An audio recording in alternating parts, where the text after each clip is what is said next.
In my previous video, I talked about why Reddit's chance meet is an unproductive community. And in this video, I'm going to talk about why Naviance admissions scatterplots or other admissions calculators are not very helpful.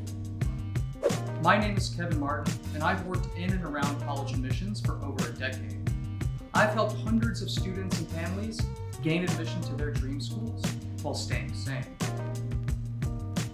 Most of the universities are not transparent with their data, and they report only the minimum information required of this common collective called the common data set.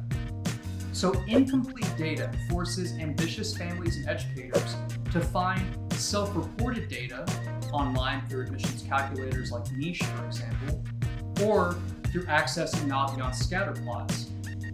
Naviance, for those of you that may not know, is a tool at many high schools to help counselors and families navigate the college admissions process. Naviance Scatterplots show the high school's recorded history of admitted and rejected applicants to a given university based on their GPA and test score. Students plot their academics compared with their school's previous applicants to estimate their chances. Scatterplots can be an excellent way to determine whether your academics are anywhere within the ballpark and whether it's worth applying at all. But for the most part, most students will fall somewhere within the range of previously admitted applicants. And so for that reason, the application range of admitted students is so wide on Naviance that it may not indicate much of use to the applicant themselves. Looking for signal in the Naviance noise will not help you make sense of the admissions badness or assess your admissions chances. One critical reason is that Naviance does not break down admissions outcomes by major, so it provides an inconsistent comparison. At universities like UT Austin, UC Berkeley, or Carnegie Mellon, admissions rates for in-demand majors such as engineering and computer science differ drastically compared with non-STEM programs. For example, Carnegie Mellon admits only 7% of their computer science applicants compared with 31% to their music program. Even when universities are transparent with their overall admission statistics, if they don't provide information about admission to specific majors, especially for STEM, it's of little help to applicants. There is increasingly a bifurcation within most prominent universities between high-demand STEM and business majors with non-STEM programs.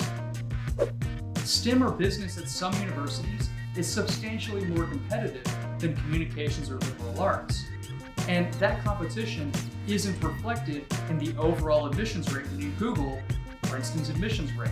It can vary drastically based on your major. And that means computer science applicants to Stanford or Princeton confront a steeper hill to climb than someone who's applying for history or a less common or less in-demand major. Some websites like Niche, for example, offer an admissions calculator that attempts to break down admission by major, but the data is self-reported, which at best allows for incomplete comparisons. Relatedly, many applicants, despite taking AP statistics, are insensitive to sample sizes. Niche's self-reported data size for UCLA is around 30,000 applicants total dating back for the previous years. But UCLA receives over 110,000 applications annually, and including 140,000 applications for the class of 2025.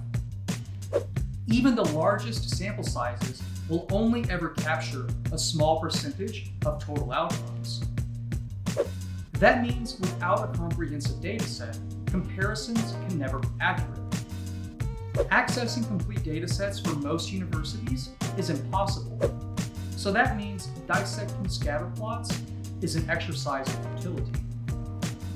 Examining scatterplots is like gamblers at the horse track who look for patterns in previous results to gain an edge. Acquiring and analyzing mountains of data gives the horse bettor an illusion of knowledge and control. And although a gambler might find some marginal advantages through sophisticated machine learning systems, few gamblers will ever reliably turn a profit. And gamblers have access to many more known variables compared with college applicants.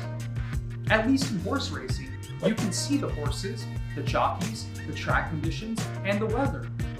But in college admissions, you have access to almost nothing beyond your own application, and perhaps those of your close friends or siblings.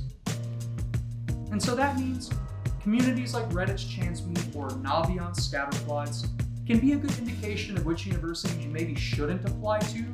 But nowadays, when perfect academics is necessary but no longer sufficient to gaining admission at top 20 universities, these tools are often much less helpful than educators, students, and parents realize. Thanks for watching. I hope you enjoyed this video. Don't forget to like and subscribe. You can find my email in the information section of this video, so feel free to reach out if you're interested in working together.